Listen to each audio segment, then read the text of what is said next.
अस्सलामुअलैकुम दोस्तों, मैं हूं मोहसिन अली वारसी। खैर मकदम करता हूं आपका आज की इस नई वीडियो में। दोस्तों, मुग़ल शहंशाह औरंगज़ेब की वफ़ात के बाद तो मानो अहमदाबाद शहर का ग्रोथ ही रुक गया। हर कोई इस खुशहाल शहर को अपना बनाने की होड़ में आ गया।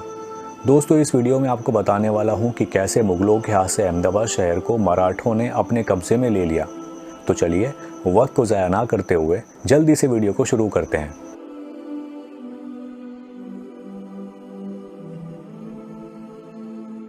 ये दंगों और झगड़ों का समय था।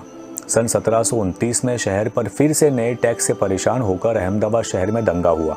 सन 1731 में मुगल बादशाह ने महाराजा अभय सिंह को अहमदाबाद का सूबेदार नियुक्त किया, लेकिन अभय सिंह का पुराने सूबेदार मुबारिस से झगड़ा हो गया। इसमें अभय सिंह की हार हो गई, लेकिन अभय सिंह ने पुराने सूबेदार मुबारिस को बड़ी धनराशि देकर आगरा भेज दिया और खुद अहमदाबाद पर अधिकार कर लिया। इसके साथ ही उन्होंने रतन सिंह भंडारी को अपना नायब नियुक्त किया। जब बाजीराव पेशवा वडोदरा आए तो अभय सिंह ने उन्हें अहमदाबाद बुलाया और दोनों ने शाही बाग में राजनीतिक मीटिंग की। अभय सिंह ने डाकोर में पिलाजी की हत्या करवा दी।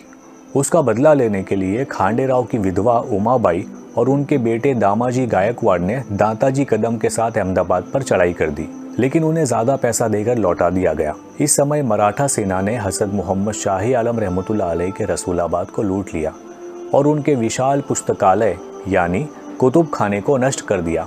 अहमदाबाद शहर के दक्षिण में आशावल और दूसरे इलाके भी मराठाओं के हो रहे लगातार हमलों में नेस्तो नाबूद हो गए। सन 1733 में अभय सिंह की जगह मोमिन खान को अहमदाबाद का सूबेदार बनाया गया। वो भारत के मुगल शासन के विघटन के समय गुजरात के अंतिम मुगल गवर्नर थे। ये मोमिन खान खंबात के नवाबों के मूल पुरुष हैं।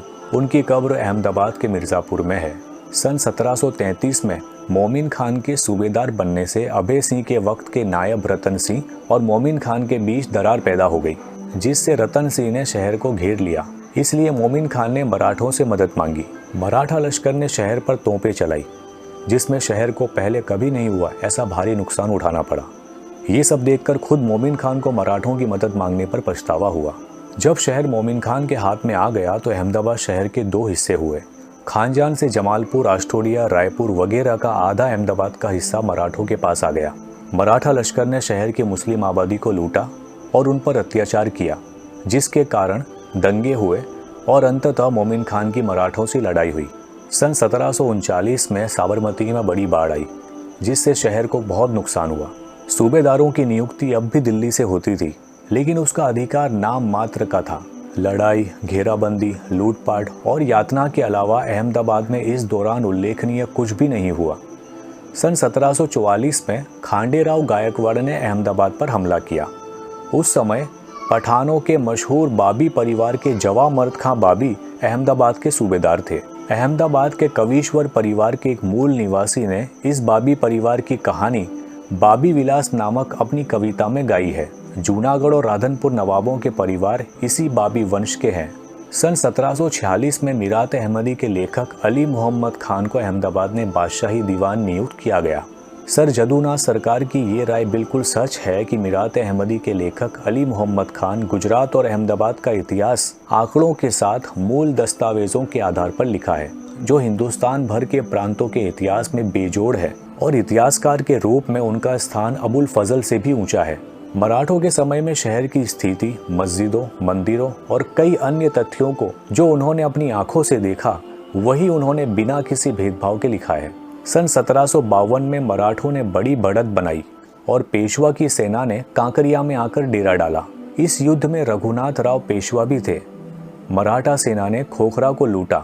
तब अहमदाबाद के लोगों ने काफ़ी समझदारी दिखाई। जवा मर्द खां बाबी उस वक्त अहमदाबाद में उपस्थित नहीं थे, इसलिए तुरंत उन्हें एक संदेश भेजा गया कि वो सुरक्षा के लिए आएं। अहमदाबाद के बाहरी इलाके में रहने वाले लोग यानी परा के अन्य लोग शहर में आ गए।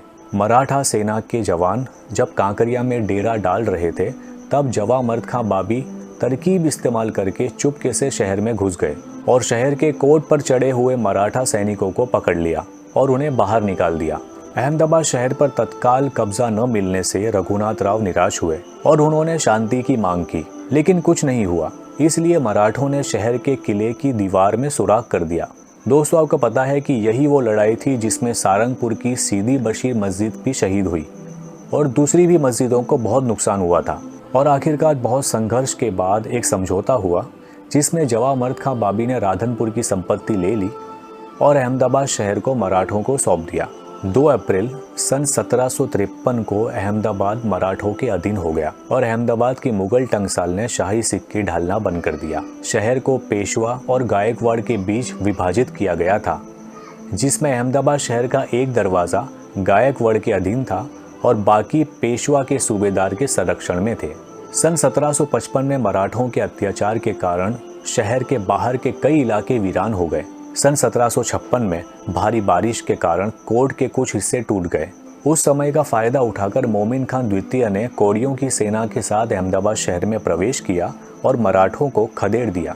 दोस्तों, आपको पता है कि इस सेना में एक मुस्लिम लश्कर था। इसके प्रधान शंभूराम थे जो विसनगर के नागर थे।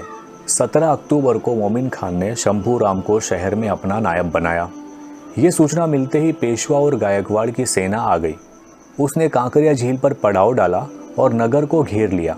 इस घेराबंदी में शंभूराम ने बड़ी वीरता दिखाई। इस लड़ाई में ईडर के राजा ने शंभूराम को सहायता भेजी। मराठों ने शंभूराम को रिश्वत देने की कोशिश की, लेकिन वो वफादार थे और लड़ते रहे। उस समय बहुत से लोग अहमदाबाद शहर को छोड़कर भाग गए। मराठों की बड़ी सेना का विरोध करने में असमर्थ शंभूराम हार गए और उन्हें पकड़ लिया गया।